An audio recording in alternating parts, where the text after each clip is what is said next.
কঠিন কবরে জাহান্নামের আগুন। কিয়ামতের ময়দানে মানুষগুলো সব উলঙ্গ দাঁড়াবে, এমন হালাত হবে নারীরাও উলঙ্গ পুরুষেরাও উলঙ্গ, এমন কঠিন হালাত। সূর্যটা নিচে এসে এমন তাপ দেওয়া শুরু করবে, মাটির জমিনটা তামা হয়ে যাবে। জাহান্নামের চিৎকারের আওয়াজ, এমন কঠিন আওয়াজ, হাসরের ময়দানটা থরথর করে কেঁপে উঠবে। এমন অবস্থা হবে, আমার আল্লাহ রাগান্বিত আওয়াজ দিবেন আর বলবেন, লিমানিল মুলকুল ইয়াউম লিল্লাহিল ওয়াহিদিল কাহ্হার। এমন এক অবস্থা হবে হাসরের মাঠে, রহমতের নবী কান্না করেন ওই হাসরের মাঠে। এই পরিস্থিতিতে নবীদের কোনো গুনাহ নাই, তারাও কান্নায় বিভোর হয়ে যাবেন। আদম নবী কাঁদবেন, ও আল্লাহ আবার উপায় কি হবে আজ। মূসা নবী কাঁদবেন, আবার উপায় কি। ঈসা নবী কাঁদবেন, আমার উপায় কি। ইব্রাহিম নবী কাঁদবেন, আমার উপায় কি। ও নরসিংদীর বাবারা, নবীরা যদি কাঁদে তোমার আমার কি উপায় হবে।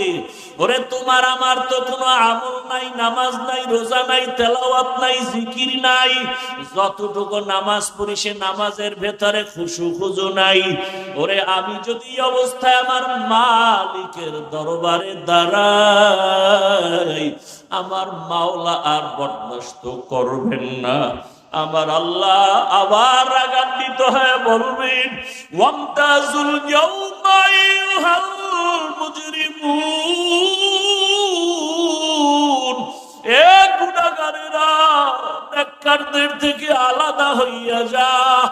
আজকে আমি নেককারদেরকে আরশে আজিমের নিচে ছায়া দিয়া বসাবো। আমি ওদেরকে জান্নাতের মেহমান খানায় নিয়ে যাব। আর যারা গুনাহগার বেনামাজির দল, আমি আল্লাহ পাক তোদের বাম হাতে আমলনামা দিয়া জাহান্নামের দিকে পাঠাবো।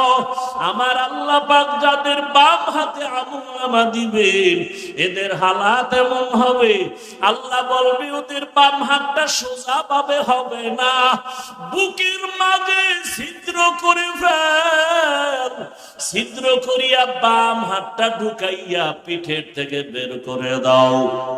পিঠের থেকে বের করিয়া পিছনের হাতে যখন আমলনামা দিবেন, আল্লাহ বলবেন, ইকরা কিতাবাকা কাফা বিনাফসিকাল ইয়াউমা আলাইকা হাসিবা।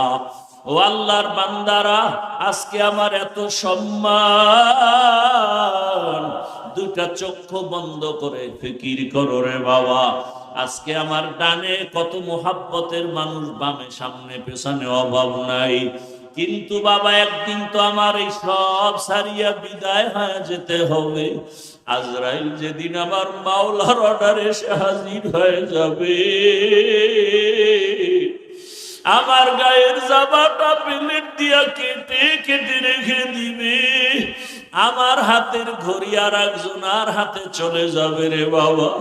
আমার আপন বন্ধুটা মোবাইল নাম্বারটা কেটে ফেলবে। আমার আপন জনেরা কাঁদবে, আর বাবা বলবে তাড়াতাড়ি কাফন কিনে নিয়ে আসো। ইমাম সাহেবকে বলবে জানাজা না দিয়া যাইও না, আমার সন্তান দুনিয়াতে বাঁচিয়া নাই। ও আমার কলিজার যুবক বাবারা, দুনিয়াতে তো রং তামাশার পেছনে কম ঘুরলা না। মনের মতো পার্কে দৌড়াইলা, মনের আশা পূরণ করিয়া সারা রাত মোবাইলে গুনাহ করলা। ওরে বাবা, তুই সারাটা জীবন দাড়ি কাটলা, নামাজ ছাড়লা, একবারও চিন্তা করলা না কোন দিন আজরাইল এসে ধরিয়া বসে।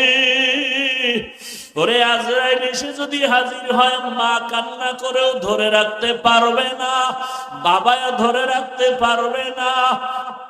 রুহটা যখন নিয়ে যাবে, মাও কাঁদবে আমারে, আর মা বলে ডাক দেওয়ার কেউ নাই। বাবাও কাঁদবে আমাকে, বাবা বলে ডাক দেওয়ার কেউ নাই।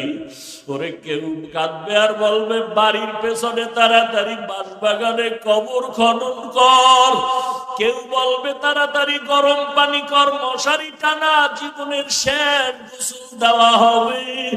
ওরে তোমার আমার লাশটা ঘর থেকে টেনে টেনে নামাইয়া গোসল দিয়া সাদা কাফনের প্যাকেট বানাইয়া যখন জানাজার খাটে উঠাবে, জানাজার ময়দানে নিবে, জানালা দিয়া মা কান্না করবে আর বলবে আমার বাবারে কই নাও, আমার বাবারে কোথায় নাও, একবারের মতো একটু চেহারাটা দেখাও।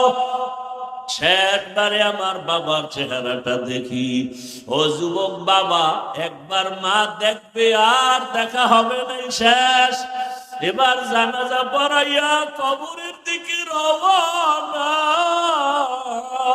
কই মা, কই বাবা, কই বন্ধু, কই আমার আপনজন, কেউ নাই। ওই কবরে রাখিয়া পাড়াইয়া পাড়াইয়া মাটি দিয়া যখন সবাই বিদায় হবে, দুইজন ফেরেশতা প্রশ্ন করার জন্য কবরে চলে আসবে।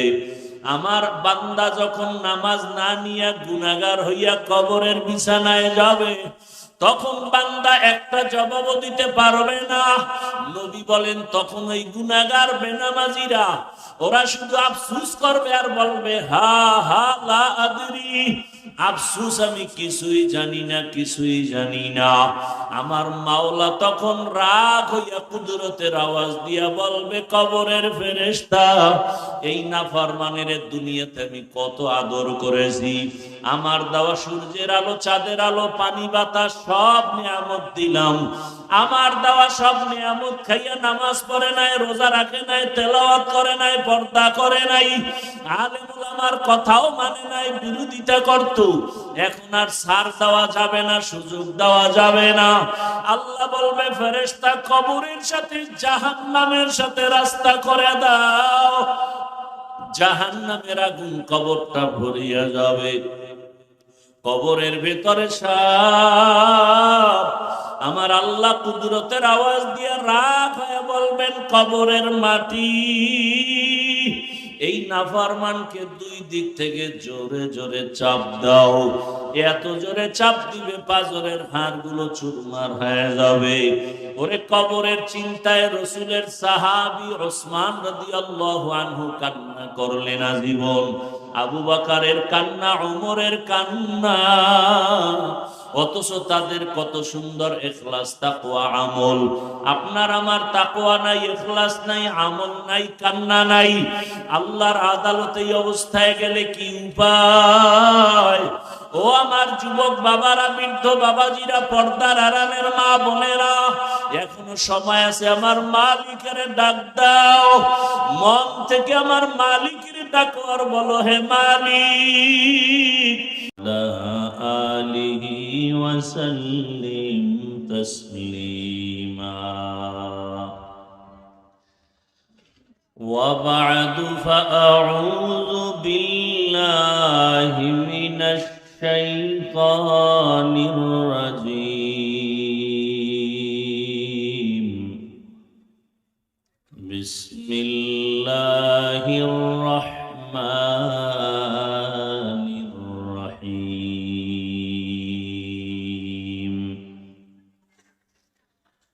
يا أيها الذين آمنوا اتقوا الله.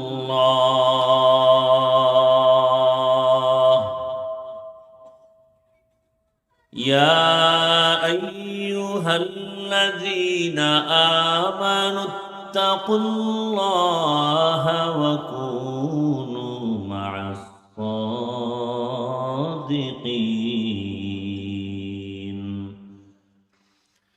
وقال النبي صلى الله عليه وآله وسلم: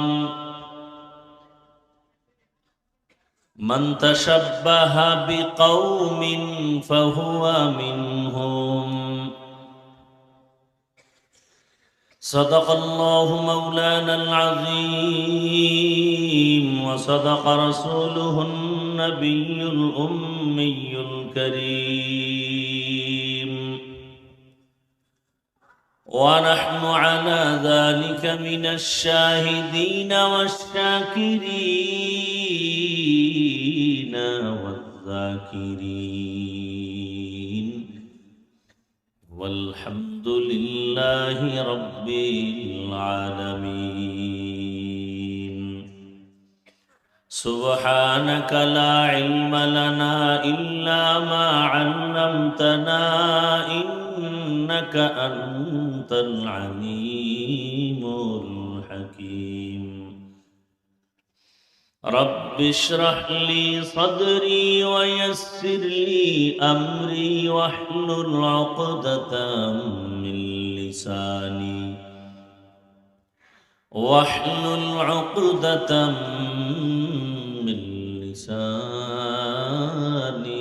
يفقه قولي. निगाह मुमिन से तू बदल जाती है तकदीर, निगाह मुमिन से तू बदल जाती है तकदीर. ये बंदा की कुव्वत नहीं कुदरत का इशारा, ये बंदा की कुव्वत नहीं कुदरत का इशारा. ऐ मर्द खिरद तर्क मासी की ज़रूरत, ऐ मर्द खिरद तर्क मासी की ज़रूरत. अब सोहबत सालिह के सवा कोई नहीं चारा, अब सोहबत सालिह के सवा कोई नहीं चारा. मरदूद है पीछे हमें ख्वाब नहीं लेकिन, मरदूद है पीछे हमें ख्वाब नहीं लेकिन. एक वक्त में हालाक जो अमाल है सारा, एक वक्त में हालाक जो अमाल है सारा.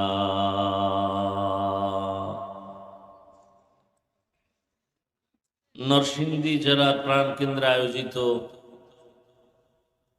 দারুল উলুম দত্তপাড়া মাদ্রাসার আয়োজনে আজকের এই 2 দিন ব্যাপী ইসলামী মহাসম্মেলনের সমাপনী দিন 10 ডিসেম্বর 2025।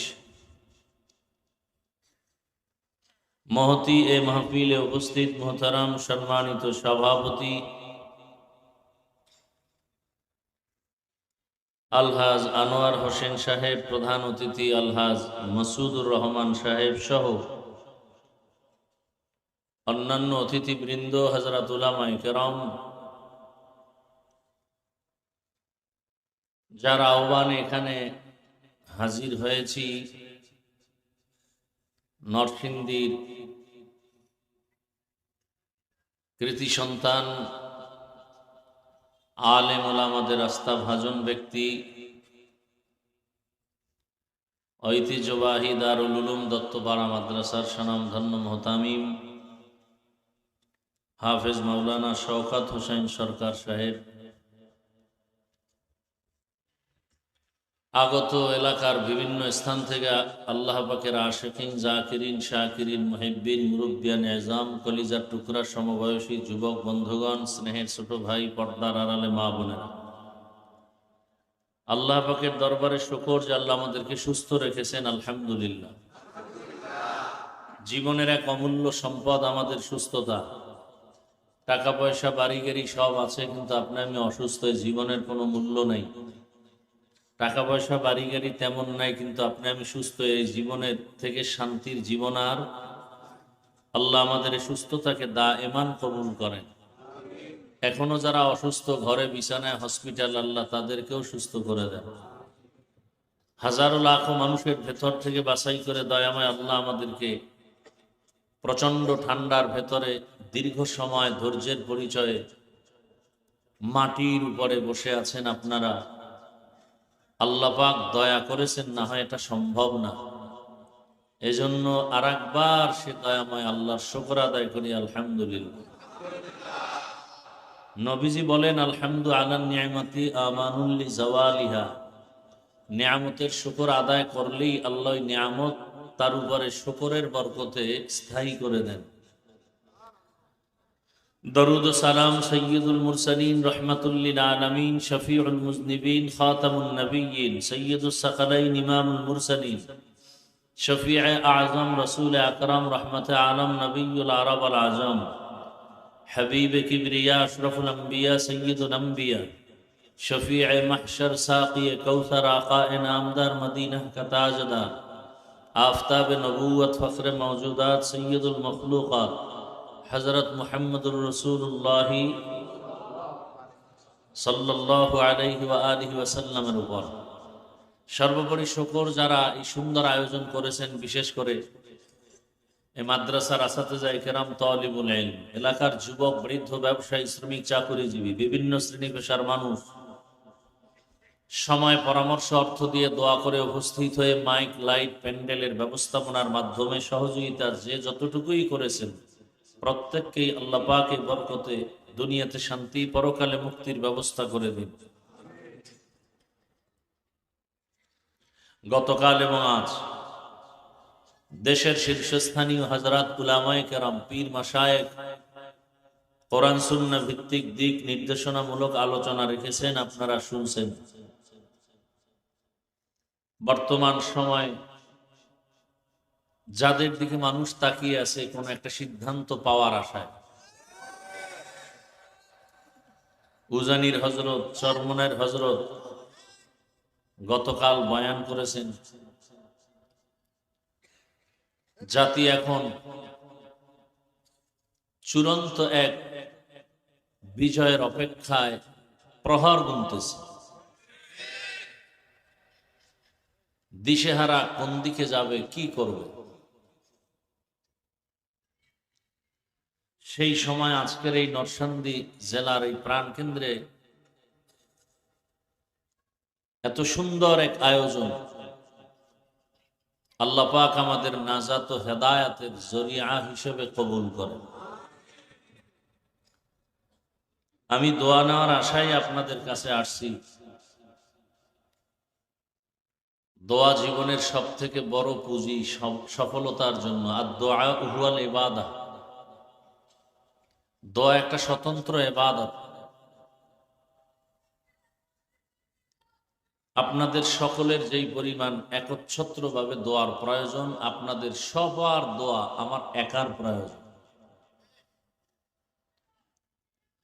বান্দার নিজ প্রচেষ্টায় যতটুকু অগ্রসর হতে না পারে, দোয়ার মাধ্যমে সীমাহীন জায়গা অতিক্রম করতে পারে, অসম্ভবকে সম্ভব করতে পারে দোয়া।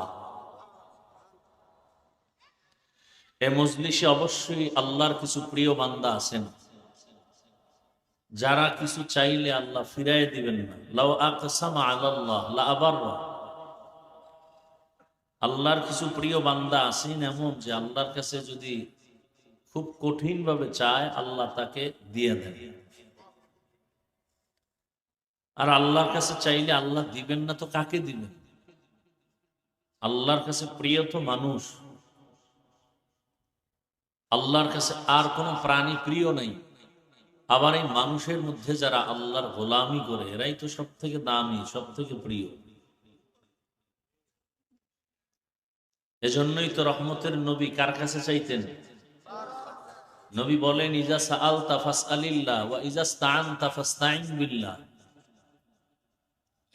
চাও তো আল্লাহর কাছে চাও, প্রশ্ন করো তো আল্লাহকে করো। দুনিয়াওয়ালার কাছে চাইলে পাওয়া যাবে না, কারণ সব অভাবী, ফকির। আল্লাহ তো ফকির না, চূড়ান্ত ধনী। বলে কেমন ধনী? বলে প্রশংসিত ধনী। আমরা আল্লাহর কাছে হেদায়াত চাই। আল্লাহ আমাদের সব ভাইকে হেদায়াতের দৌলত দান করেন। পাশাপাশি কিছু আলোচনা রাখার জন্য রাতের গভীর, এখন বিদায়ের সময়, বাড়িতে যাবে সবাই, আর সেই সময় মাত্র শুরু।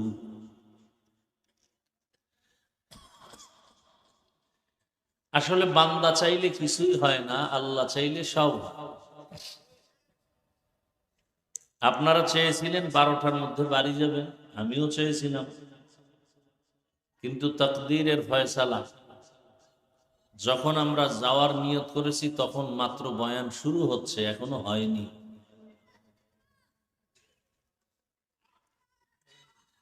তবে বয়ানটা হওয়া, ওয়াজ যে হয় ওয়াজ, আমি শুরু করার আগে ভূমিকায় আর 2 মিনিট কথা বলবো প্যান্ডেলকে ঠিক রাখার জন্য।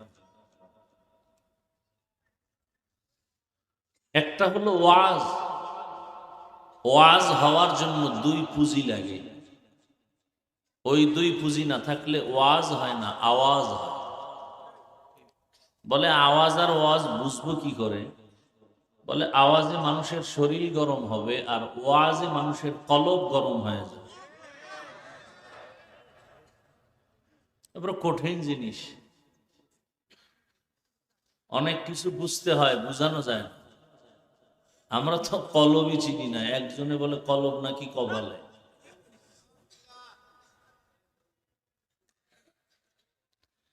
तो दिल में तू आता है समझ में नहीं आता,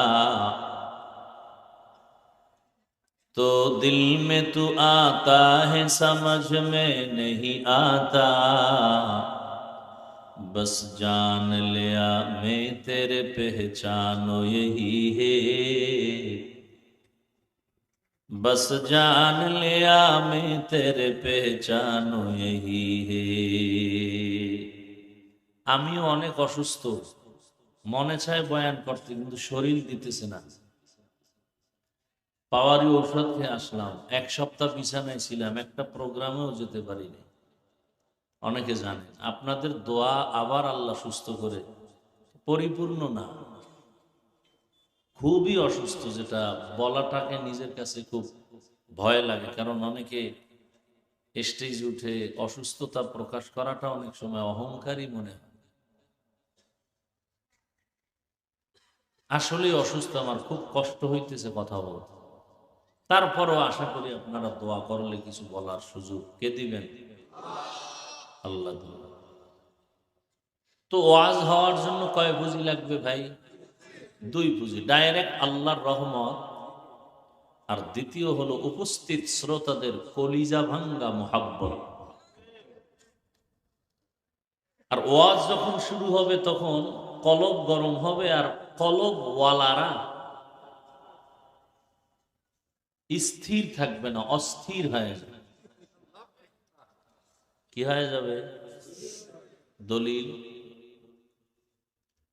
ইন্নামাল মুমিনুনা আল্লাযীনা ইযা যুকিরাল্লাহু ওয়াজিলাত কুলুবুহুম ওয়া ইযা তুলিয়াত আলাইহিম আয়াতুহু যাদাতুহুম ঈমানা, যাদাতহুম ঈমানা ওয়া আলা রাব্বিহিম ইয়াতাওয়াক্কালুন।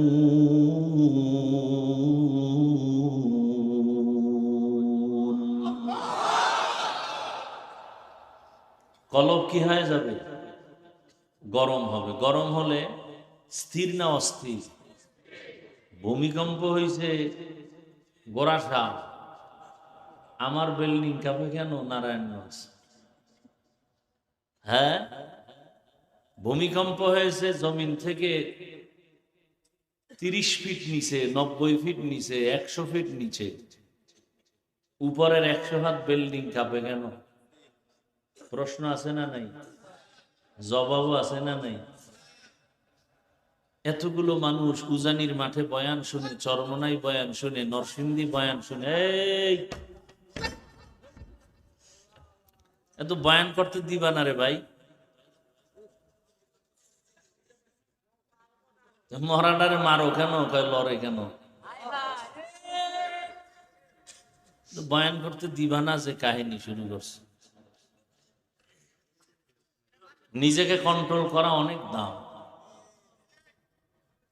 আওয়াজ না দিয়া দিল থেকে কান্না করা, এটা হলো বড় দামি।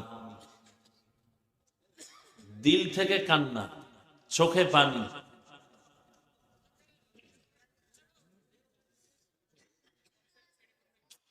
মহা মুসিবত ভাই। আপনারা আওয়াজ করেন না, আমাকে কথা বলতে দেন। আমি কি মুখস্থ করে আসছি আজকে এখানে কি বয়ান করব? আমাকে বলতে দেন।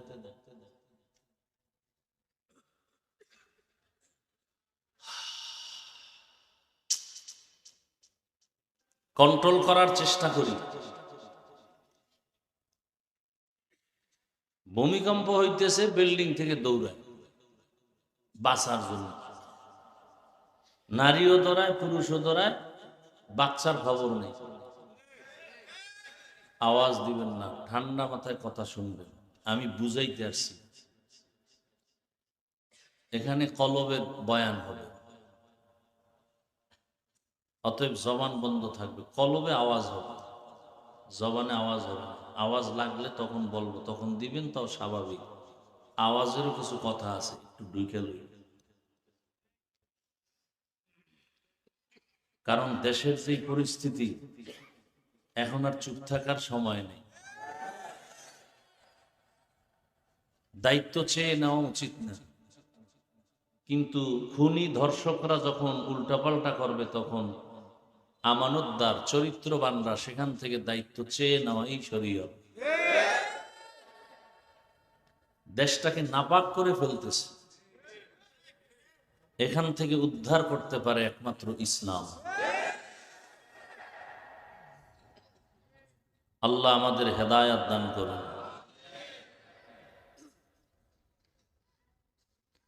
ভূমিকম্প হয় কোথায়? মাটির নিচে, তাও আবার নরসিংদী। নারায়ণগঞ্জের বিল্ডিং কাঁপে কেন? ভূমিকম্প হয় মাটির অনেক নিচে, উপরে কাঁপে কেন? এই প্রশ্নের যেই জবাব, বয়ান হচ্ছে কলবের মধ্যে, শরীর লাফায় কেন, কাঁপে কেন, আওয়াজ হয় কেন, এই প্রশ্নের সেই একই জবাব। বুঝার চেষ্টাও করি না, বুঝাবারও চেষ্টা করি না, বুঝারও চেষ্টা করি না, বিরোধিতা করার অপচেষ্টা করি। কম্পন হবে কলবে, আর সে জালজালার কম্পনের রিয়াকশনটা চলে আসবে বডির ভেতরে। বড় কঠিন হালাত। আগুন জ্বলবে আর গরম হবে না, এটা হতে পারে না। কথা বুঝেন? বাতি জ্বলবে আর অন্ধকার থাকবে, এটা হতে পারে না। ইসলাম কায়েম হবে আর অশান্তি থাকবে, এটা হতে পারে না। জেনা বেবিচার চলবে, চুরি ডাকাতি চলবে, খুন ধর্ষণ চলবে, আর ভূমিকম্প হবে না, এটা হতে পারে না। কলবের ভেতরে জালজালা হবে আর শরীরে কম্পন হবে না, এটা হতে পারে না।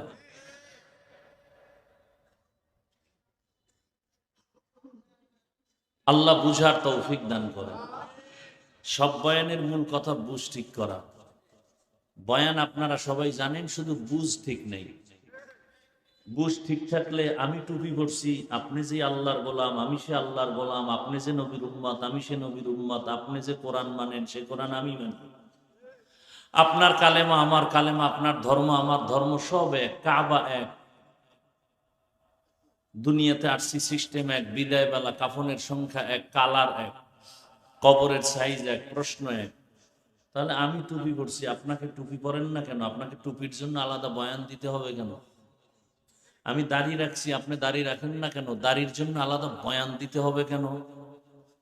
দাড়ি কামানো যে গুনাহ, এটা কে না জানে? এখানে জানে। আপনি দাড়ি রাখেন না, বরং আলাদা আপনাকে দাড়ির ফজিলতের বয়ান দিতে হয় কেন?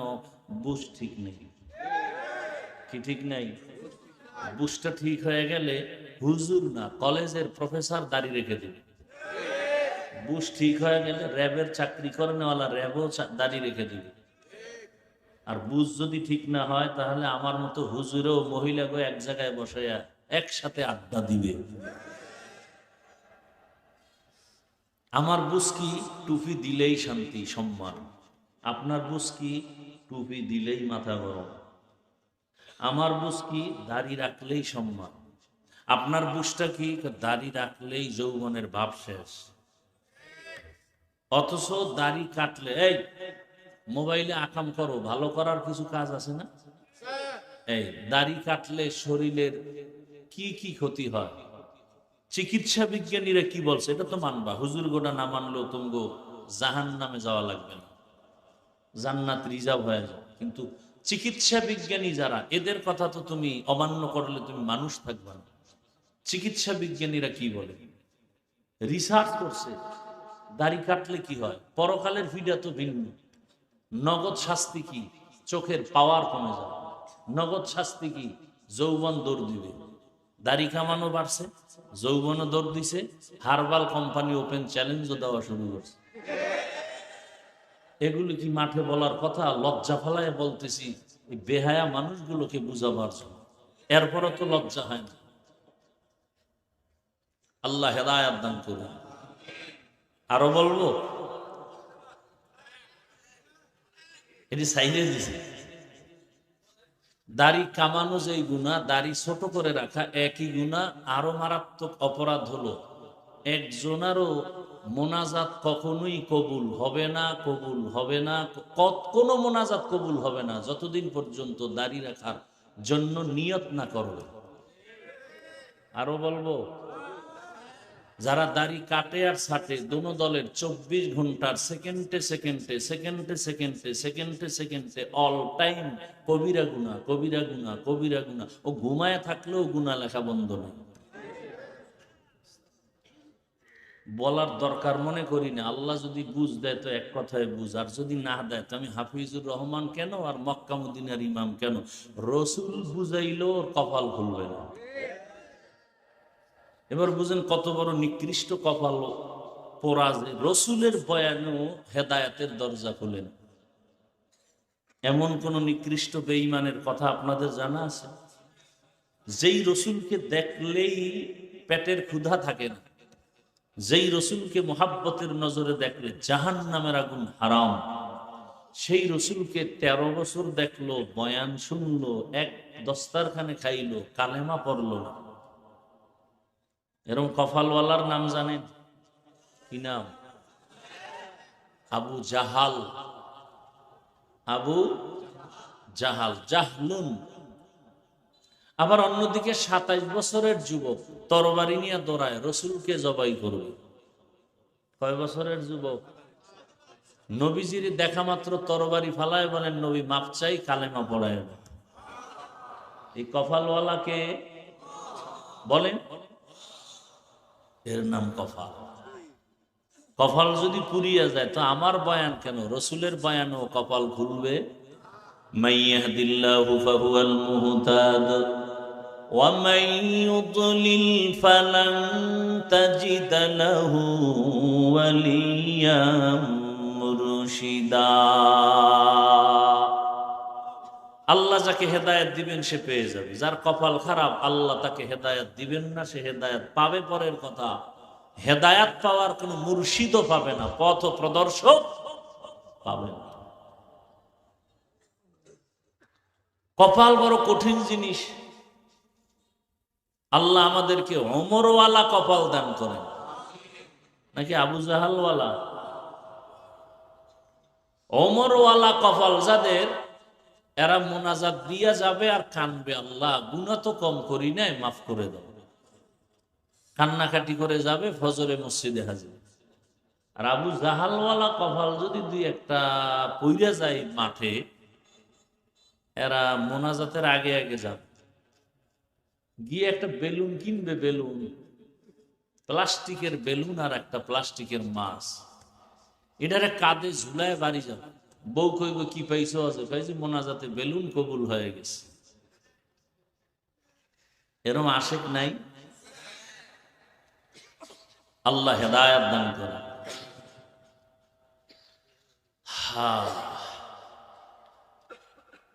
ওয়াজ যখন শুরু হবে তখন অ্যাকশনও শুরু হবে।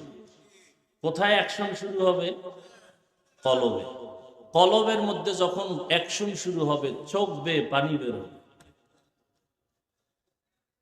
থানায় নিয়া যুবকের পুলিশ বেতের বাড়ি দেয়, অপরাধীকে কাঁদে না। কোরআনের বাগানে বসে বয়ান চলছে আল্লাহওয়ালা, 200 হাত দূরে বসে যুবক কাঁদে কেন? ওরে মারে কে? আল্লাহ মারে? ওয়াজ হচ্ছে আর অ্যাকশন শুরু হচ্ছে। এটা একটা অপারেশন থিয়েটার।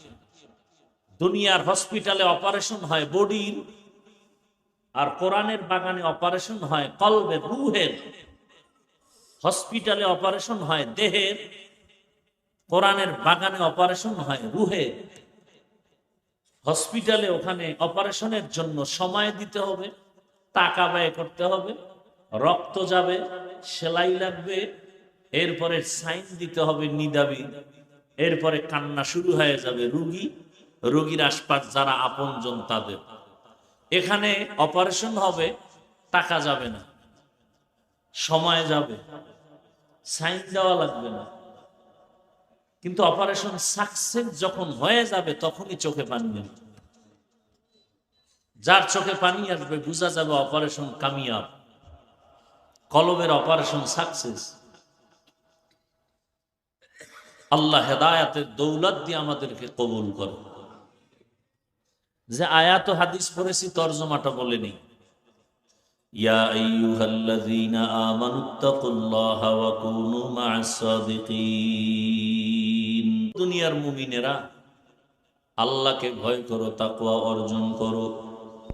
জমিনের মধ্যে যারা আল্লাহর প্রিয় বান্দা সত্যবাদী মুমিন তাদের বন্ধু হয়ে থাকো। নবীজি বলেন, মান তাশাব্বাহা বিকৌমিন ফাহুয়া মিনহুম। যে ব্যক্তি যেই দলের সাথে চলাফেরা, মোহাব্বত, ভালোবাসা, উঠা বসা করবে, কিয়ামতের দিন তার সাথে তার হাসর হবে। আয়াত হাদিসের তরজমা শেষ, খুব খেয়াল করবেন। হাদিসের উপরে কয়েক মিনিট কথা। নবীজি বলেন, মান তাশাব্বাহা বিকৌমিন ফাহুয়া মিনহুম। যার সাথে উঠা বসা, ভালোবাসা, মোহাব্বত, কিয়ামতে তার সাথেই উঠা হবে। এটাকে আমরা বাংলায় কেমনে বলি? যার সাথে যার মোহাব্বত তার সাথে তার। যাদের চলাফেরা, উঠা বসা আব্রাহাম লিঙ্কনের গণতন্ত্রের সাথে আছে না নেই? বলে গণতন্ত্রের জন্য আমরা জীবন দিতে প্রস্তুত, গণতন্ত্র রক্ষায় আমরা জীবন দিব। গণতন্ত্রের আবিষ্কারক আব্রাহাম লিঙ্কন, নাম শুনছেন কখনো? জগৎ বিখ্যাত কুতুবুল আলম, পীরে কামেল না বেঈমান? বেঈমান। যারা এই গণতন্ত্রের পেছনে উঠা বসা, ভালোবাসা, মোহাব্বত, কিয়ামতের দিন আব্রাহাম লিঙ্কনের সাথে তার হাসর হবে। যার চলাফেরা, উঠা বসা শেখ মুজিবুর রহমান সাহেবের আদর্শ নিয়ে, আর গর্ব করে বলে আমি শেখ মুজিবের সৈনিক, তার আদর্শ আমরা বাস্তবায়ন চাই, কিয়ামতের দিন তাদের সাথে হাসর হবে। যার সাথে যার মোহাব্বত, জিয়াউর রহমান সাহেবের আদর্শের সাথে যাদের উঠা বসা, ভালোবাসা, মোহাব্বত, কিয়ামতের দিন তার সাথে হাসর হবে। এরশাদ সাহেবের আদর্শের উপরে যাদের চলাফেরা, উঠা বসা, মোহাব্বত, কিয়ামতের দিন তার সাথে হাসর হবে। লেনিনের, কালমার্সের, মাওসেতুনের আদর্শের সাথে যাদের সম্পর্ক, উঠা বসা, মোহাব্বত, কিয়ামতের দিন তার সাথে তার হাসর হবে। কি যুবক ঘুমাও, তোমার চুলগুলো এমন কেন? বলে আমি ক্রিকেটারের মোহাব্বতে উঠি আর বসি, কিয়ামতের দিন তোমার ক্রিকেটারের সাথে হাসর হবে। আর যেই লোকটা টুপি পরে দাঁড়িয়ে রাখছে, ব্যাপার কি? আমি মদিনার আসে, আমি ইসলাম চাই, আমি মা বাপ থাক না থাক আফসুস না, আমার ইসলাম ঠিক থাকতে হবে। কিয়ামতের দিন ইসলামের ধারক বাহক রসুল, সাহাবা, উলামাদের সাথে হাসর হবে। সন্দেহ? আল্লাহ বুঝার তৌফিক দান করে। একটু রাজনীতি করতেছি না কেন? সমস্যা কি? আল্লাহর কোরআনে থাকলে করি, না থাকলে করব না। আমি কোন ব্যক্তির রাজনীতি করব না, আল্লাহর কোরআনে থাকলে করি। কি? হ্যাঁ, এখানে একটু প্রশ্ন অনেকের আছে যে পরিবারের যত নীতি, সমাধানমূলক, অর্থনীতি, পৌরনীতি, সব বিষয় সমাধান আল্লাহ কোরআনে দিছেন না দেন? তবে আল্লাহ বেশি ব্যস্ত ছিলেন তো, সেই কারণে রাষ্ট্রের নীতি দিতে ভুলে গেছিলেন। হ্যাঁ, তো অনেকে বলেন যে রাজনীতির সাথে ধর্মকে টানবেন না, বলে না? বলে না? রাজনীতির সাথে ধর্মকে মিলাবেন না, টানবেন না।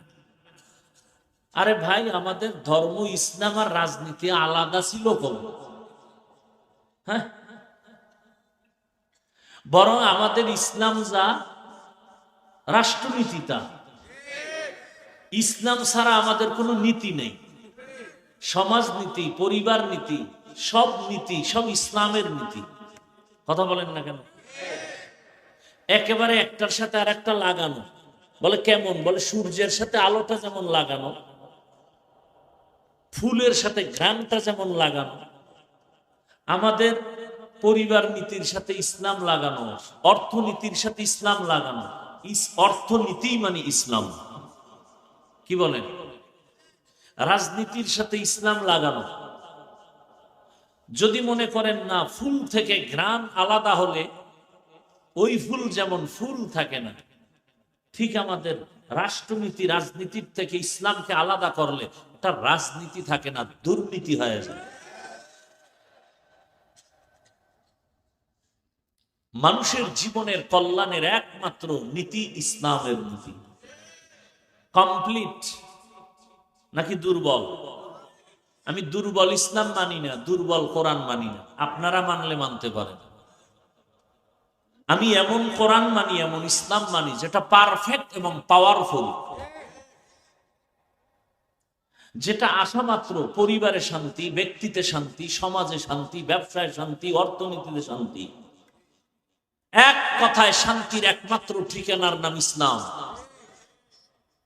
মানেন আর না মানেন, তবে লিখে রাখেন, যতদিন পর্যন্ত জমিনে ইসলাম কায়েম হবে না ততদিন পর্যন্ত জমিনে চাপাবাজের আওয়াজ হবে, শান্তি কপালে আসবে না। সম্ভব না, কোনোভাবেই সম্ভব না। ইসলাম মানতে সমস্যাটা কি আপনাদের বলেন? নামাজের ইমামতি মানছেন না আলেমরে? কি ইমানের পরেই নামাজ? একজন আলেমের পিছনে নামাজ পড়তে বাধা।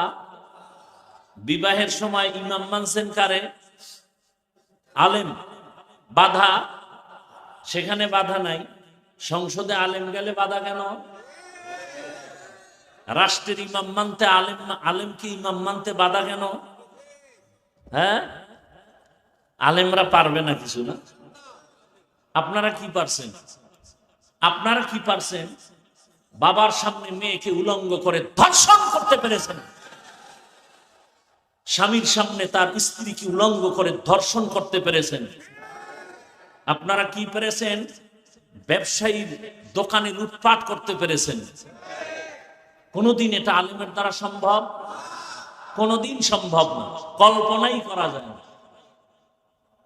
বরং ইসলাম আসলে এই পুরা বাংলাদেশ হবে বেহেশতের বাগান। হিন্দু শান্তিতে থাকবে, খ্রিস্টান শান্তিতে থাকবে, ইহুদি শান্তিতে থাকবে, সমস্ত গরিবরা হবে ধনী। বাংলাদেশে একটা গরিব থাকবে না, যাকাত নেওয়ার টাকা খাওয়ার লোক থাকবে না, সব ধনী হয়ে যাবে। আগামীকাল সকালবেলা পূর্ব দিক থেকে সূর্য উঠার মধ্যে যেমন সন্দেহ নাই, ইসলাম কায়েম হলে সব গরিবরা ধনী হবে, এ কথায় কোনো সন্দেহ নাই। যে সন্দেহ করবে সে বেঈমান। ইসলামের অর্থনীতি গরিবের জন্য। সমস্যা হলো বিড়িখোরেরা ভাবে আছে ইসলাম আসলাম গো, বিড়িখোরের উপায় কি? শাহ আতাউল্লাহ বুখারী রহমাতুল্লাহ আলাইহি বয়ান করতেছেন জান্নাতের বয়ান। মা তাশতাহি আনফুসুকুম, কি জান্নাত আল্লাহ দিবেন, সেখানে ঢুকবা, যা চাইবা তাই পাইবা। একজনে কয় বিড়ি ভামুনি। যেমন প্রশ্ন তেমন জবাব। হুজুর কয় বিড়ি পাইলেও পাইতে পারো, তবে আগুন আনতে গেলে তো জাহান্নামে যেতে হবে। আর জাহান্নামে যখন বিড়ি ধরাইতে যাবি তখন টের পাবি কত ধানে কত চাল। আচ্ছা বলেন তো, এই প্যান্ডেলে কোনো বিড়িখোর সম্মানিত ব্যক্তি আছে না নেই? এখানে আসার পরে কয়টা বিড়ি টানছেন? কেন কেউ মাইকে বলছে বিড়ি টানলে ফিডামু? টানে না কেন? হ্যাঁ, বাংলাদেশে ইসলাম আসলে তো পুরা দেশটা এরকম পরিবেশ হবে, বিড়িখোর নিজের থেকে বলবে যে বিড়ি টানা যাবে না, মদখোর নিজের থেকে বলবে না এই পরিবেশে মদ পান করা যাবে না। ইসলাম এটাকে দেখেন, এই যে সারা এত রাত প্রচন্ড শীত, এরপরও আপনারা বসে আছেন পৃথিবীর 3rd ক্লাসের বিছানার মধ্যে, কোয়ালিটিহীন ব্যবস্থাপনায়। এটা কোয়ালিটি না। আপনাদের কোনো টাকাওয়ালা যদি এই মানুষগুলোকে বসাতে চাইতেন তা আপনাদেরকে ফ্রি গাড়ি দিতেন, ফ্রি গাড়ি দিয়ে আনতো, তাও কিন্তু এই বেহেশতি মানুষ আসতো না, সব গাঞ্জাখোরেরা এসে বসে থাকতো। এরপরে বসার জন্য ভিআইপি ব্যবস্থা, ভিআইপি চেয়ার, নন ভিআইপি পেছনে, এরপরে নাস্তা, যদি নাস্তা দেরি তো চেয়ারের বাড়ি, এরপরে আবার যদি বাইরে বাইরে শুরু হয়ে যায় আবার একজনে ভিডিও করে দেখায়, দেখেন তো আমরা নিজেদের দলওয়ালারা কত বড় বেয়াদ্দ, নিজেদের অপকর্ম আবার দেখায়। আপনাদের ফ্রি গাড়ি দিছে, বসার স্থান ভিআইপি, পৃথিবীতে এর থেকে নরমাল কোনো বিছানা হতে পারে? অনেকে ঘাসের উপরে মাটির উপরে বসছেন। নাস্তা কতবার দেওয়া হয়েছে? দেওয়া হবে? হবে না? বড় কঠিন বিষয়। নাস্তাও দেওয়া হবে না। হ্যাঁ, আচ্ছা, এতগুলো মানুষকে নিয়ন্ত্রণের জন্য ওই সাহেবের পুলিশ লাগতো না? পাওয়ার থাকলে র্যাব, আরো হেডম থাকলে আর্মি, আরো হেডম থাকলে বিডিয়া, আরেকটু হেডম থাকলে কুত্তা। কারণ মানুষের উপরে বিশ্বাস নাই, বডিগার্ড বডির উপরে মেরে দিবে। কুকুর বেঈমানি করবে না, নিরাপত্তার জন্য কুকুর বেঈমানি করে নাই আজও পর্যন্ত শুনি নেই। সারা রাত মালিকের জুতার বাড়ি খাইয়া কুকুর মালিকের বাড়ি পাহারা দেয়, কোনোদিন মালিকের ক্ষতি করে না। আর মানুষ মানুষেরটা খাইয়া বডিগার্ড বডির উপরে ছুরি মারে। এখানে এতগুলো মানুষকে নিয়ন্ত্রণের জন্য কোনো প্রশাসন, পুলিশ, কোনো আওয়াজ নাই, চুপচাপ সবাই অধীর আগ্রহে বসে আছে। কই গেছে ঘুম, কই খানা, কোনো পেরেশানি নেই, কষ্ট নাই, ঠান্ডার ভেতরে চুপচাপ বসে আছে, চুপচাপ। এটা কেমনে সম্ভব? নগদ প্রমাণ, ইসলাম মানলেই সম্ভব। এটা ইসলাম পারবে, কসম আল্লাহর, আর কেউ পারবে না। কে পারবে? ইসলাম। ইসলাম দেখাই দিছে, এর নাম শান্তি। এটা ইসলাম পারে। কে বড়, কে ছোট, কে ধনী, কে গরিব, সব একাকার হয়ে বসে আছে।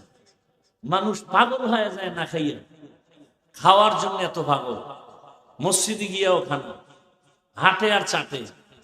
আর এখানে কোনো পেরেশানি নেই, ঠান্ডা প্রচন্ড, শিশিরের পানি ঝরছে, বসার বিছানা চরম 3rd ক্লাসের বিছানা। পৃথিবীর কোন অনুষ্ঠানে এই বিছানা দিলে জুতা ছাড়া উপায় নেই। এটা কিভাবে সম্ভব? কিভাবে সম্ভব? এর নাম ইসলাম। এর নাম কি? ইসলাম কি বলে? দুজন এক জায়গায় হলে কি দাও? কি দাও? সালাম মানে কি? এই শান্তি শুরু, শান্তি। ইসলাম বলে বড়রা ছোটদেরকে মায়ার নজরে দেখো, ছোটরা বড়দেরকে সম্মানের নজরে দেখো। মাল্লাম ইয়ারহাম সগীরানা ওয়ালাম ইউক্কির কাবীরানা ফালাইসা মিন্না। আল্লাহর জাতের কসম, দুনিয়ার সব বড়রা ছোটদেরকে যদি মায়ার নজরে দেখেন, কোনদিন বড়রা ছোটদের উপরে জুলুম করবে না। সব ছোটরা বড়দেরকে সম্মানের নজরে যদি দেখেন, কোনদিন ছোটরা বড়দের সাথে বেয়াদবি করবে না। এটা ইসলাম পারে, আর কেউ পারে না। ইসলাম বলে কর্মচারী কাজ করবে, তাড়াতাড়ি ঘাম ঝরার আগে বেতন দাও। কর্মচারীর বেতন যদি আগে দিয়ে দেন, কোনদিন কর্মচারী কাজে ফাঁকি দিবে না। আর যদি বেতন মাইরা খান, তাহলে কাজে ফাঁকি দিয়ে মোবাইল চালাবে। ইসলাম আসলে সব মানুষ শান্তিতে চলবে। রাত্র 1টার সময় এখান থেকে নারী হেঁটে যাবে, ওর দিকে কেউ চোখ তুলে তাকাতে পারবে না। চোখ তুললে ওর চোখ উপরে ফেলা হবে, এর নাম ইসলাম। চুরি করবে, হাত কাটা হবে।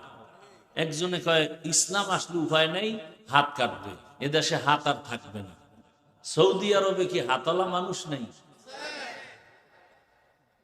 আরে ভাই, এক চোরের হাত কাটবে বাইতুল মুকাররমে ঘোষণা দিয়ে। এক চোরের হাত কাটলে পুরো দেশ ঠান্ডা হয়ে যায়। এর নাম ইসলাম।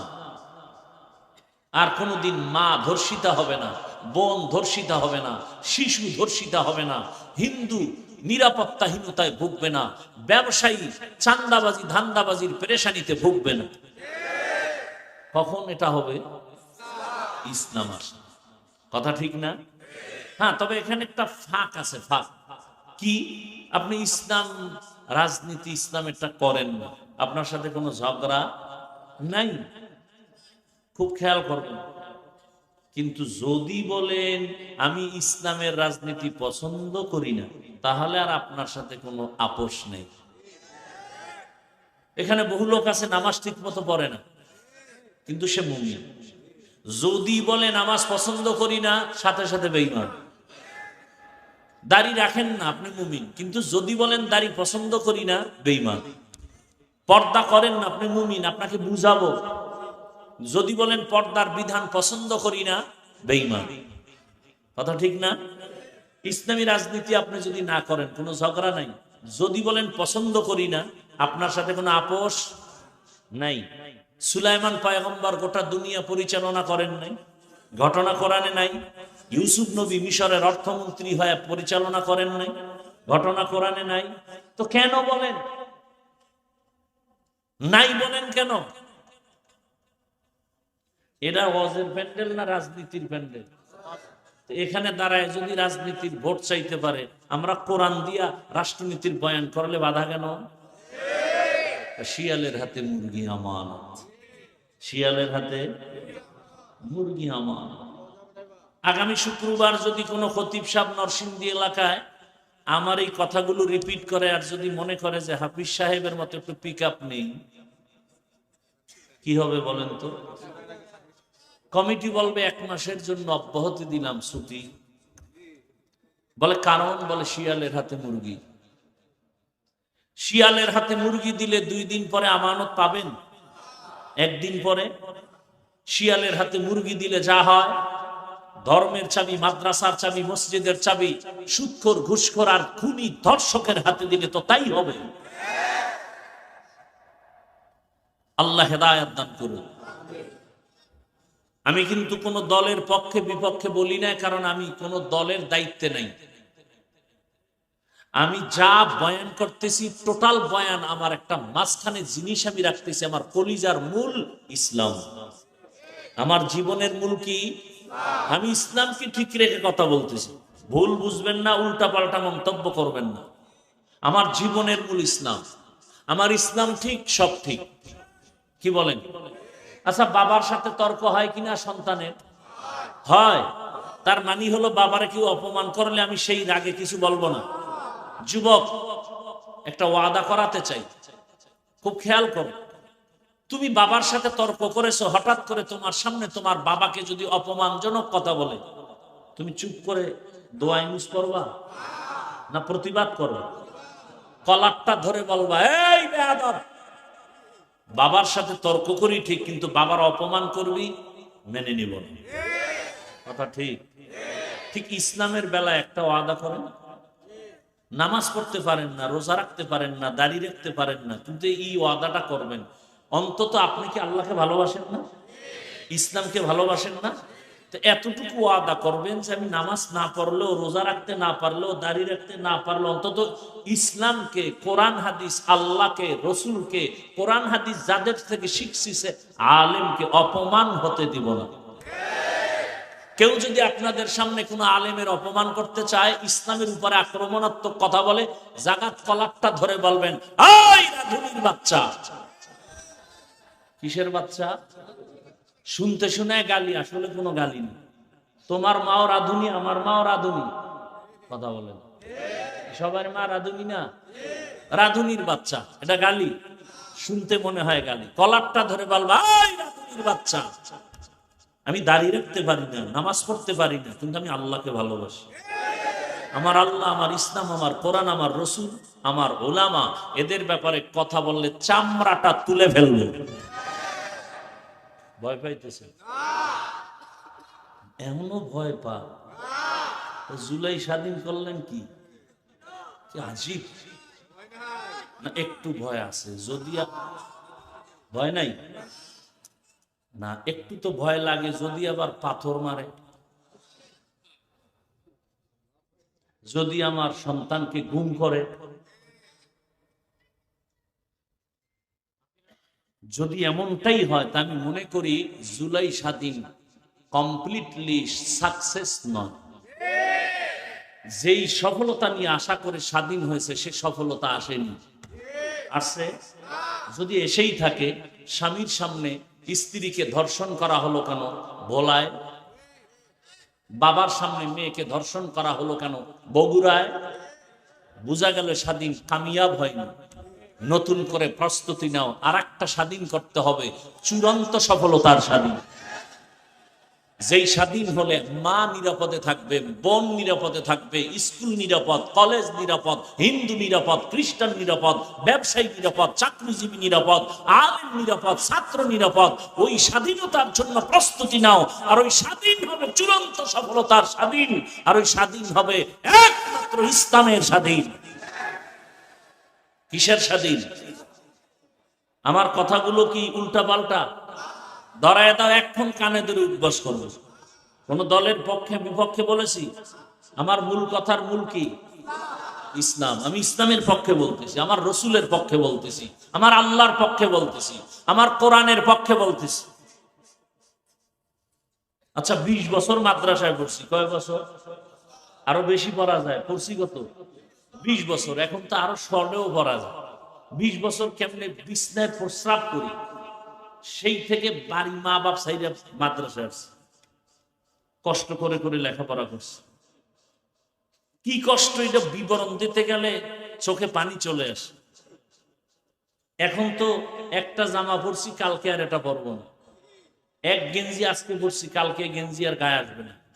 টুপি প্রতিদিন একটা, রুমাল প্রতিদিন একটা, লঙ্গি প্রতিদিন একটা। আর সেই সময়ের এক জামা 150 টাকায় কিনা 2.5 বছর পরছে। এক লঙ্গি ছিঁড়ে গেছে, সেলাই করে পড়ছে। ভাত খাইছি বোর্ডিং এ, 2 বার ভাত দিত, আদা বাটি, সকাল 10টায় আর আসরের পরে। তরকারি কি? পাতলা ডাইল। আর তরকারি সাথে কি? আমার মা বাড়িতে গেছি 4 মাস আগে, তখন প্লাস্টিকের ডিব্বায় পোড়ামরিচ গুঁড়া করে দিছে।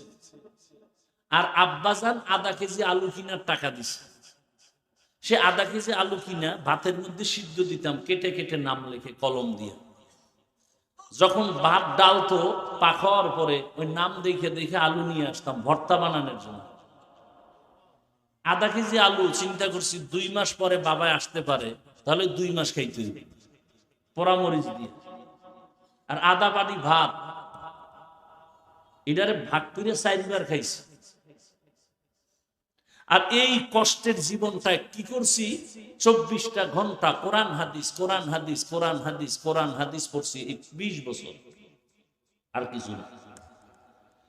কতটা অক্ষর, কতটা নক্তা আছে, জের আছে, জবর আছে, কোরআনের লফজ কয়টা, কতটা বাক্য আছে, কতটা সূরা আছে, নামাজের আয়াত কয়টা, রোজার আয়াত কয়টা, জিকিরের আয়াত কয়টা, পর্দার আয়াত কয়টা, যাকাতের আয়াত কয়টা, রাষ্ট্রনীতির আয়াত কয়টা, পরিবার নীতির আয়াত কয়টা, অর্থনীতির আয়াত কয়টা, আয়াতের ব্যাখ্যা কি, তাফসীর কি, ফতোয়া কি, মাসআলা কি, পড়তে পড়তে পড়তে পড়তে পড়তে পড়তে জীবন শেষের দিকে ময়দানে ওই কথাই বলতেছি। এত গবেষণা করে কোরআনের আয়াত সংখ্যা সব কিছু পড়ে এই ময়দানে নামছি। এখন কোন সুক্ষর বেয়াদব যদি বলে বয়ানটা এমন করেন, কি পরিমাণ জুতা দিয়ে ওকে বাড়ি দেওয়া দরকার।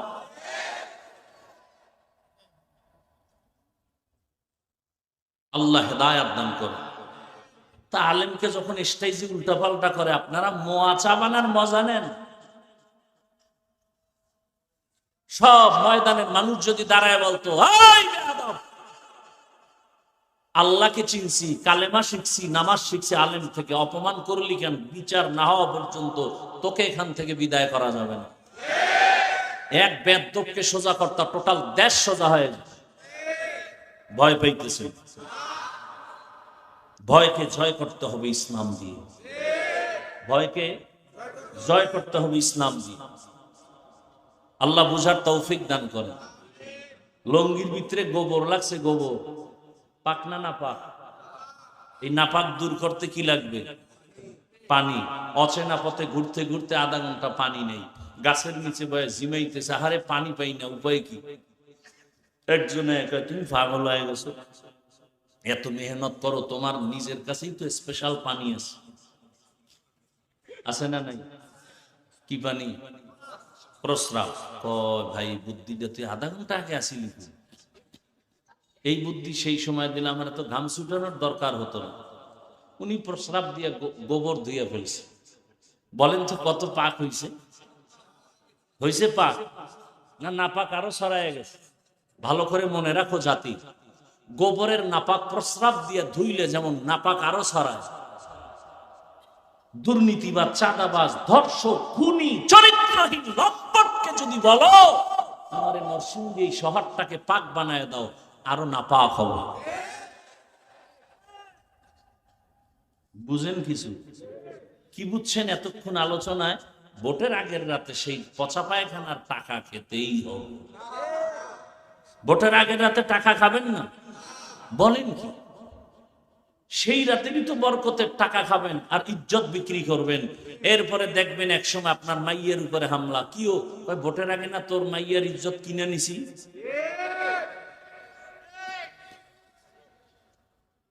রাগ করতেছেন? এই 5 কেজি মুরগির দাম কত রে নরসিংদী?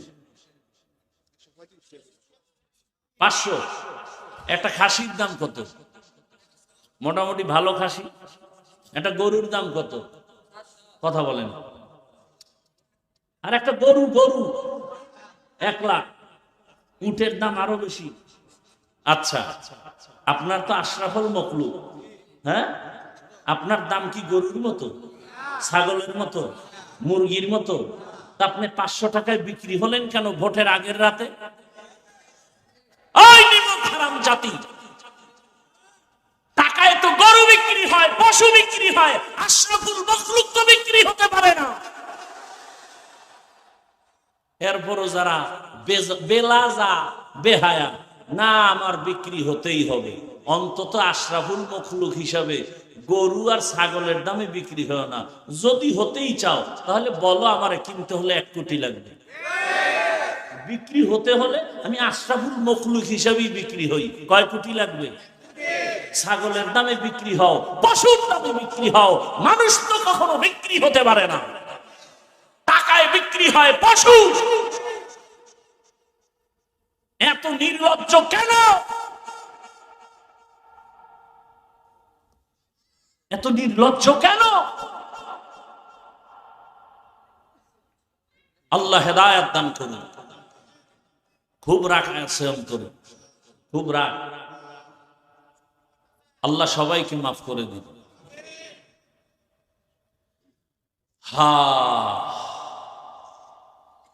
এই বয়ানগুলো ওই দিন কাজে লাগবে যেই দিন পরিবেশ ভালোর মধ্যে ঢুকবেন। নিষেধ আছে না নাই? কেউ করে না? ড্রাইভার ও বিড়ি টানে, হেল্পার ও কন্ট্রাক্টরে টাকা না থাকলে ধার করে টানে, আমি বাধা দিলে ধোঁয়াটা আমারে মারে। মসজিদে লেখা আছে ধূমপান নিষেধ, আছে? কেউ করে? এর নাম পরিবেশ। বাসে লেখার পরেও করে, ওখানের পরিবেশ কিনা? এটাকে বাংলায় বলে সৎসঙ্গে অসৎসঙ্গে সোহবতে সালেহ তোরা সালেহ কুনাত, সোহবতে তালে তোরা তালে কুনাত জামানা, সোহবতে বা আউলিয়া বেহতেরাজ সদ সালা তাআত বেরিয়া। এবার মোনাজাত দিয়ে দিলে তো হয়। কেন এতক্ষণ কি ফাও আলাপ করছি? হ্যাঁ, তা আর একটু বসবেন, আল্লাহ সবাইকে কবুল করেন। সৎসঙ্গে অসৎসঙ্গে ভালো করে মনে রাখবেন, আল্লাহ তাআলা বলেন, ও মুমিন আমাকে ভয় কর। বারবার আল্লাহ বলেন আমাকে ভয় করো, ভয় করো, ভয় করো। কোরআনের শুরুতেও বলেন হুদাল্লিল মুত্তাকিন, কোরআনের শেষেও বলেন ওয়াত্তাকু ইয়াওমান তুরজাউনা ফীহি ইলাল্লাহ। এমনকি আপনার আমার রাসূল যার কোনো গুনাহ নাই, কেমন রহমতের নবী আমার, যেই নবীর কোনো গুনাহ নাই, এরে আল্লাহর গোলাম, মুসা নবী আল্লাহর বন্ধু, ঈসা নবী আল্লাহর বন্ধু, ইব্রাহিম আল্লাহর বন্ধু, সব নবী রাসূল আমার আল্লাহ তাআলার বন্ধু। আপনার আমার নবীও আল্লাহর বন্ধু। ব্যবধানটা কোথায়? সব নবী রাসূল আমার আল্লাহ তাআলার আশিক, আর আমার আল্লাহ একা হলেন শুধু মুহাম্মদের আশিক। ইমামুল আউয়ালিন আল আখিরিন বহরে সাদকা রাহমাতাল লিল আলামিন সাইয়্যিদুল কাউনাইন খাতমুল মুরসালিন আখির আমদ বুদে ফখরুল আউয়ালিন। ভাইরা আমার, আল্লাহ বলেন আমাকে ভয় করো। যে নবীর কোনো গুনাহ নাই সেই নবীকেও আমার আল্লাহ বলেন নবী আপনি আমাকে ভয় করেন। ইয়া আইয়ুহান নাবিয়্যুত্তাকিল্লাহ ওয়া লা তুতিইল কাফিরিনা ওয়াল মুনাফিকিন।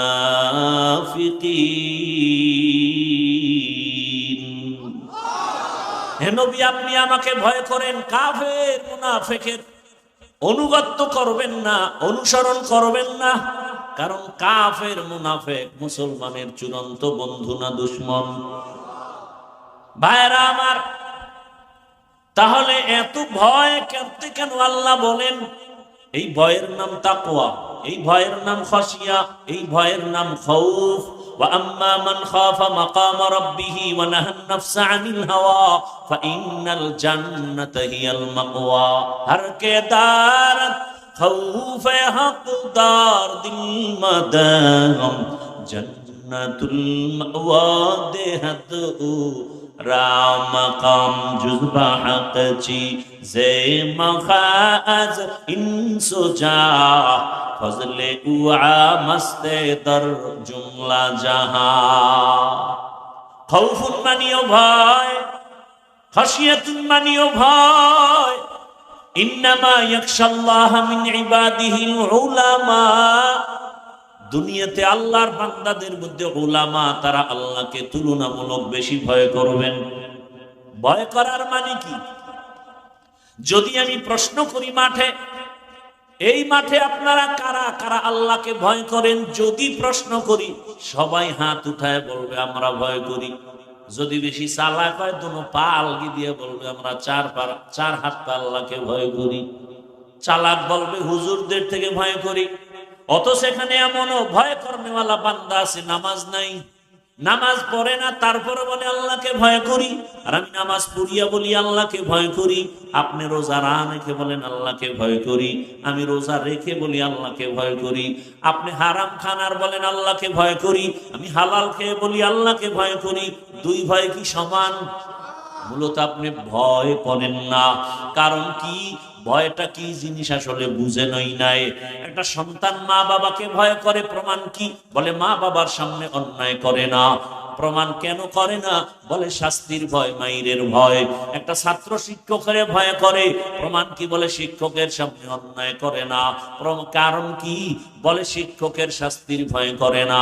ঠিক এই দুনিয়ায় কোন মানুষ যদি আমার আল্লাহকে আসলেই ভয় করেন, গলায় ছুরি লাগাবে, দাড়ির মধ্যে অস্ত্র লাগাবে না। तो को जाओ सुन्नते अहमद को जा बा मोहम्मद कैबुअद निस्बत तोरा मन अहब्बा सुन्नती कौले रसूल मजदाए का नमाई हम कुन कबूल। এই তাকওয়ার এত দাম কেন, এত গুরুত্ব কেন? কারণ তাকওয়া হলেই তুই বিনা হিসাবে জান্নাতি, শুধু জান্নাতি না, দুনিয়ায় বাদশাহ, পরকালেও বাদশাহ। ইন্না আকরামাকুম ইনদাল্লাহি আতকাকুম, আমার কাছে সবথেকে দামি ওই ব্যক্তি যে তাকওয়া নিয়ে চলবে, আল্লাহর ভয়। তাহলে আল্লাহর ভয়ের মূল কথা কি? এই উঠা বসা করেন কেন ভাই? হেদায়েত হয়ে গেছে আপনাদের? কি আজীব ব্যাপার! কষ্ট হয় আমার, আপনার কি কষ্ট? না বসলে বলেন, দোয়া করে দিন। এই ব্যারাম কেন? যারা পাওয়ারলেস এরা তো আগে ভাগে গেছিল, আপনি থেকে গেলেন কেন? আমাকে ডিস্টার্ব করার জন্য? ভাই আপনার দাওয়াত, বলে আলহামদুলিল্লাহ। আপনার বাড়ি, বলে নাউযুবিল্লাহ। আল্লাহ হেদায়েত দান করুন। ভাইরা আমার, তাকওয়াওয়ালাদেরকে আল্লাহ পাক রব্বুল আলামিন দুনিয়াতেও সম্মানিত করেন, আখিরাতেও সম্মানিত করবেন। আর এই তাকওয়া, এই আল্লাহর ভয়টা নিজে নিজে অর্জন করা যাবে না, ঘুমের মধ্যেও পাওয়া যাবে না। আল্লাহর এই ভয় বা তাকওয়া যদি অর্জন করতে চান, قال النبي صلى الله عليه وآله وسلم لكل شيء معدنون معدن التقوى قلوب العارفين। ভালো ভালো জিনিস রাখার গোডাউন আছে, ফ্যাক্টরি আছে। তাকওয়ার গোডাউন হলো আল্লাহর ওলিদের কলব, আল্লাহ ওয়ালাদের দিল বা কলব হলো তাকওয়ার গোডাউন। তাদের সাথে লাইন লাগাও, সংযোগ লাগায় দাও, মেলার মতো মিলে যাও। এই পরিমাণ মিলো যে তাদের রঙে তুমি রঙিন হয়ে যাও। খালিতুহুম লিতাকুনু মিসলাহুম, এমন ভাবে তুমি আল্লাহ ওয়ালাদের সাথে মিলো যে তার রঙে তুমি রঙিন হয়ে যাও। এমন রঙিন হও, রাস্তা দিয়া আশরাফ আলী থানবী হাঁটেন, পাশে খলিফা আজিজুল হাসানও হাঁটেন। চিনা যায় না কে আশরাফ আলী কে আজিজুল হাসান, কারণ দুজনার টুপি এক, পোশাক এক। আল্লাহর মুহাব্বতের রাস্তায় দুজনে এমন ভাবে মিলো, মেলার মতো যদি মিলতে পারো, তোমার ভেতরে তাকওয়া চলে আসবে। নেক নজরটা যদি লেগে যায়, কারণ আল্লাহ ওয়ালাদের নজরের মধ্যেও পাওয়ার, আল্লাহ ওয়ালাদের চাহনির মধ্যে পাওয়ার। আল্লাহ তাআলার নবী বলেন, ক্বালান নবী সাল্লাল্লাহু আলাইহি ওয়া আলিহি ওয়া সাল্লাম, ইত্তাকু ফিরাসাতাল মুমিন ফাইন্নাহু ইয়ানজুরু বিনূরিল্লাহ। আল্লাহর ওলি যারা আরিফিন, এদের কলবের পাওয়ার বড় কঠিন, এদের নজরে পাওয়ার লাগানো। তোমরা যা দেখো না তারা তা অনেক কিছু দেখেন। তুমি দেখো না কেন? তিনি দেখেন কেন? বলে নিজের চামড়ার চোখে দেখেন না, আল্লাহর দেওয়া নূরের আলো দিয়ে তারা দেখেন। আউলিয়ারা কারে ওকবা ইখতিয়ার, জাহেলারা কারে দুনিয়া ইখতিয়ার। আল্লাহ ওয়ালা রাতারাতি হওয়া যায় না। এরা তাকওয়ার উপরে মুজাহাদা করেন, মুরাকাবা করেন, এত পরিমাণ প্রচেষ্টা চালান। আল্লাহকে পাওয়ার জন্য রাত নাই, দিন নাই, ঘুম নাই। খানা খাইতে গেল আমার আল্লাহর মোহাব্বত, খায় খায় লোকমা দেয়, আবার নিঃশ্বাস ছাড়ে। মনে হয় যেন বাড়ি পাইছি, গাড়ি পাইছি, স্ত্রী পাইলাম, সন্তান পাইলাম, টাকা পয়সা পাইলাম। কিন্তু যে আমারে বাড়ির মালিক বানাইছেন, টাকার মালিক বানাইছেন, তারে এখনো পাইলাম না। ওই মালিকের তো এখনো পাই নাই। ছেলেরে পাইলাম, মেয়ে পাইলাম, টাকা পয়সা সব, ক্ষমতাও পাইলাম, সম্মানের চেয়ার পাইলাম, কিন্তু আমার এই সম্মানের চেয়ারে কে বসাইছেন, ওই মালিকের এখনো চিনলাম না। ওই মালিক আমার কত সুন্দর। বান্দা ভাবতে ভাবতে ভাবতে ভাবতে এমন একটা হালাত তৈরি হয়, তেরা আয়না আলমে রঙ্গ বু হে, তেরা আয়না আলমে রঙ্গ বু হে, जिधर दिखता हो उधर तू ही तू है। আল্লাহর মহাব্বতের বান্দা, দুনিয়ার সবাই তো যেই জিনিস চায় ওই জিনিসের পেছনে দৌড়ায়। মূলত দুনিয়ার সবাই পাগলের মতো দৌড়ায়। কেউ টাকার পেছনে পাগল হয়ে দৌড়ায়। কেন বলে টাকার পাগল? কেউ ক্ষমতার পেছনে দৌড়ায়, এত দৌড়ায় খানার মধ্যেও মন নাই, ক্ষমতা কারণে ক্ষমতার পাগল। আর দুনিয়াতে একদল মানুষ ক্ষমতার পেছনে দৌড়ায় না, টাকার পেছনে দৌড়ায় না, নারীর পেছনে গাড়ির পেছনে দৌড়ায় না। এই বান্দা মনে মনে জানি কারে খুঁজে আর দৌড়ায়। ও কেউরে খুঁজে না, ও খুঁজে আমার মালিক। আমার মালিকের তো এখনো পাইলাম না। এত সুন্দর চেহারা যিনি আমারে বানাইছে, আবার আপনার বানানো চেহারাটা এত সুন্দর, বানানেওয়ালা তিনি না জানি আরো কত সুন্দর। আরে আমার একটা কণ্ঠ দান করেছেন এত সুন্দর, যিনি কণ্ঠ দান করেছেন তিনি না জানি আরো কত সুন্দর। বান্দা এগুলো ভাবে আর মনে মনে তালাশ করে। ওই আসল সুন্দর মালিকের যদি পাইতাম, আসমান এত সুন্দর, বানানেওয়ালা মালিক জানি আরো কত সুন্দর, জমিনটা এত সুন্দর, বানানেওয়ালা মালিক জানি আরো কত সুন্দর। ওরে আল্লাহর আশেক যারা, মালিকের পাগল যারা, ওরা খানা খায় ঠিক কিন্তু মনটা মালিকের দিকেই ব্যাকুল হয়ে থাকে। ওরা ঘুমায় ঠিক কিন্তু ঘুমের মাঝেও মালিকের ব্যাকুল পারা হয়ে থাকে। ওরা খানা খায় কিন্তু মনের ভিতরে আগুন জ্বলে, আমার মালিক আমার আল্লাহকে কখন আমি পাই।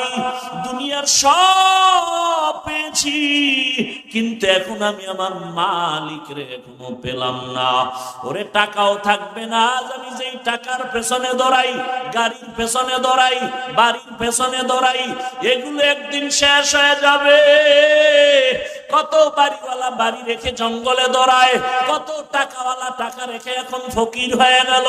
কতজনে মা বাবা আপনজন, অনেকে মা বাবা হারায় ফেললো। যে কেউ সন্তানের পাগল, হঠাৎ সন্তান ওই ভূমিকম্পে মরে গেল। কিন্তু ওগুলোর পিছনে দৌড়ায় কি লাভ?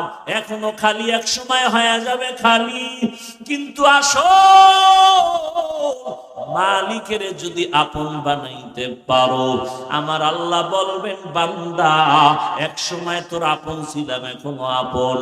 আয় বান্দা, তুই কবরে যখন আসবি, আমি মাওলা তোর কবরকে জান্নাত বানায় দিব।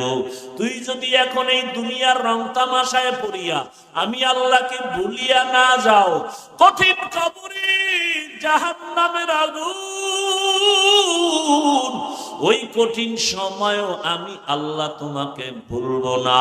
কিয়ামতের ময়দানে মানুষগুলো সব উলঙ্গ দাঁড়াবে, এমন হালাত হবে, নারীরাও উলঙ্গ, পুরুষেরাও উলঙ্গ, এমন কঠিন হালাত।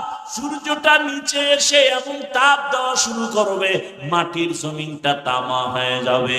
জাহান্নামের চিৎকারের আওয়াজ, এমন কঠিন আওয়াজ, হাসরের ময়দানটা থরথর করে কেঁপে উঠবে। এমন অবস্থা হবে, আমার আল্লাহ রাগান্বিত আওয়াজ দিবেন আর বলবেন, লিমানিল মুলকুল ইয়াউম লিল্লাহিল ওয়াহিদিল কাহ্হার। এমন এক অবস্থা হবে হাসরের মাঠে, রহমতের নবী কান্না করেন ওই হাসরের মাঠে। এই পরিস্থিতিতে নবীদের কোনো গুনাহ নাই, তারাও কান্নায় বিভোর হয়ে যাবেন। আদম নবী কাঁদবেন, ও আল্লাহ আবার উপায় কি হবে আজ? মুসা নবী কাঁদবেন, আবার উপায় কি? ঈসা নবী কাঁদবেন, আমার উপায় কি? ইব্রাহিম নবী কাঁদবেন, আমার উপায় কি? ও নরসিংদীর বাবারা, নবীরা যদি কাঁদে তোমার আমার কি উপায় হবে? ওরে তোমার আমার তো কোনো আমল নাই, নামাজ নাই, রোজা নাই, তেলাওয়াত নাই, জিকির নাই। যতটুকু নামাজ পড়ি সে নামাজের ভেতরে খুশু খুজু নাই। ওরে আমি যদি এই অবস্থায় আমার মালিকের দরবারে দাঁড়াই, আমার মাওলা আর বরদাস্ত করবেন না।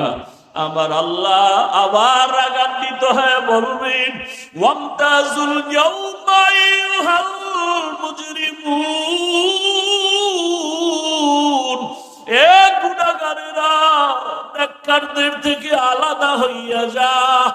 আজকে আমি নেককারদেরকে আরশে আজিমের নিচে ছায়া দিয়া বসাবো। আমি ওদেরকে জান্নাতের মেহমান খানায় নিয়ে যাব। আর যারা গুনাহগার বেনামাজির দল, আমি আল্লাহ পাক তোদের বাম হাতে আমলনামা দিয়া জাহান্নামের দিকে পাঠাবো। আমার আল্লাহ পাক যাদের বাম হাতে আমলনামা দিবেন, এদের হালাত এমন হবে, আল্লাহ বলবে ওদের বাম হাতটা সোজা ভাবে হবে না, বুকের মাঝে ছিদ্র করে ফেল, ছিদ্র করিয়া বাম হাতটা ঢুকাইয়া পিঠের থেকে বের করে দাও। পিঠের থেকে বের করিয়া পিছনের হাতে যখন আমলনামা দিবেন, আল্লাহ বলবেন, ইকরা কিতাবাকা কাফা বিনাফসিকাল ইয়াউমা আলাইকা হাসিবা। ও আল্লাহর বান্দারা, আজকে আমার এত সম্মান, দুটা চক্ষু বন্ধ করে ফিকির করো রে বাবা। আজকে আমার ডানে কত মোহাব্বতের মানুষ, বামে সামনে পেছনে অভাব নাই। কিন্তু বাবা একদিন তো আমার এই সব সারিয়া বিদায় হয়ে যেতে হবে। আজরাইল যেদিন আমার মাওলার অর্ডারে এসে হাজির হয়ে যাবে, আমার গায়ের জামাটা প্লেট দিয়া কেটে কেটে রেখে দিবে। আমার হাতের ঘড়ি আর একজনের হাতে চলে যাবে রে বাবা। আমার আপন বন্ধুটা মোবাইল নাম্বারটা কেটে ফেলবে। আমার আপন জনেরা কাঁদবে, আর বাবা বলবে তাড়াতাড়ি কাফন কিনে নিয়ে আসো। ইমাম সাহেবকে বলবে জানাজা না দিয়া যাইও না, আমার সন্তান দুনিয়াতে বাঁচিয়া নাই। ও আমার কলিজার যুবক বাবারা, দুনিয়াতে তো রং তামাশার পেছনে কম ঘুরলা না, মনের মতো পার্কে দৌড়াইলা, মনের আশা পূরণ করিয়া সারা রাত মোবাইলে গুনাহ করলা। ওরে বাবা, তুই সারাটা জীবন দাড়ি কাটলা, নামাজ ছাড়লা, একবারও চিন্তা করলা না কোন দিন আজরাইল এসে ধরিয়া বসে। ওরে আজরাইল এসে যদি হাজির হয়, মা কান্না করেও ধরে রাখতে পারবে না, বাবাও ধরে রাখতে পারবে না। রুহুটা যখন নিয়ে যাবে, মাও কাঁদবে আমারে, আর মা বলে ডাক দেওয়ার কেউ নাই। বাবাও কাঁদবে আমাকে, বাবা বলে ডাক দেওয়ার কেউ নাই। ওরে কেউ কাঁদবে আর বলবে বাড়ির পেছনে তাড়াতাড়ি বাঁশবাগানে কবর খনন কর। কেউ বলবে তাড়াতাড়ি গরম পানি কর, মশারি টানা, জীবনের শেষ গোসল দেওয়া হবে। ওরে তোমার আমার লাশটা ঘর থেকে টেনে টেনে নামাইয়া গোসল দিয়া সাদা কাফনের প্যাকেট বানাইয়া যখন জানাজার খাটে উঠাবে, জানাজার ময়দানে নিবে, জানালা দিয়া মা কান্না করবে আর বলবে আমার বাবারে কই নাও, আমার বাবারে কোথায় নাও, একবারের মতো একটু চেহারাটা দেখাও। শেষবারে আমার বাবার চেহারাটা দেখি। ও যুবক বাবা, একবার মা দেখবে আর দেখা হবে না, শেষ। এবার জানাজা পড়াইয়া কবরের দিকে রওনা। কই মা, কই বাবা, কই বন্ধু, কই আমার আপনজন, কেউ নাই। ওই কবরে রাখিয়া পাড়াইয়া পাড়াইয়া মাটি দিয়া যখন সবাই বিদায় হবে, দুইজন ফেরেশতা প্রশ্ন করার জন্য কবরে চলে আসবে। আমার বান্দা যখন নামাজ না নিয়া গুনাহগার হইয়া কবরের বিছানায় যাবে, তখন বান্দা একটা জবাবও দিতে পারবে না। নবী বলেন তখন ওই গুনাহগার বেনামাজিরা ওরা শুধু আফসোস করবে আর বলবে হা হা লা আদরি, আফসোস আমি কিছুই জানি না, কিছুই জানি না। আমার মাওলা তখন রাগ হইয়া কুদরতের আওয়াজ দিয়া বলবে, কবরের ফেরেশতা, এই নাফরমানের দুনিয়াতে আমি কত আদর করেছি, আমার দেওয়া সূর্যের আলো, চাঁদের আলো, পানি বাতাস সব নিয়ামত দিলাম, আমার দেওয়া সব নিয়ামত খাইয়া নামাজ পড়ে নাই, রোজা রাখে নাই, তেলাওয়াত করে নাই, পর্দা করে নাই, আলেম উলামার কথাও মানে নাই, বিরোধিতা করত। এখন আর ছাড় দেওয়া যাবে না, সুযোগ দেওয়া যাবে না। আল্লাহ বলবে, ফেরেশতা কবরের সাথে জাহান্নামের সাথে রাস্তা করে দাও, জাহান্নামের আগুন কবরটা ভরিয়া যাবে। কবরের ভেতরে সাপ। আমার আল্লাহ কুদরতের আওয়াজ দিয়ে রাগ হয়ে বলবেন, কবরের মাটি, এই নাফরমানকে দুই দিক থেকে জোরে জোরে চাপ দাও। এত জোরে চাপ দিবে পাঁজরের হাড়গুলো চুরমার হয়ে যাবে। ওরে কবরের চিন্তায় রাসূলের সাহাবী ওসমান রাদিয়াল্লাহু আনহু কান্না করলেন আজীবন। আবু বকরের কান্না, ওমরের কান্না, অথচ তাদের কত সুন্দর ইখলাস, তাকওয়া, আমল। আপনার আমার তাকওয়া নাই, ইখলাস নাই, আমল নাই, কান্না নাই। আল্লাহর আদালতে এই অবস্থায় গেলে কি উপায়? ও আমার যুবক বাবারা, বৃদ্ধ বাবাজিরা, পর্দার আড়ালের মা বোনেরা, এখনো সময় আছে। আমার মালিকের ডাক দাও, মন থেকে আমার মালিকের ডাকো আর বলো, হে মালিক, জীবনে তো কম দাড়ি কাটলাম না, নামাজ কম সারলাম না, বেপরদায় আড্ডা কম দিলাম না, সারা রাত মোবাইলে গুনাহ কম করলাম না।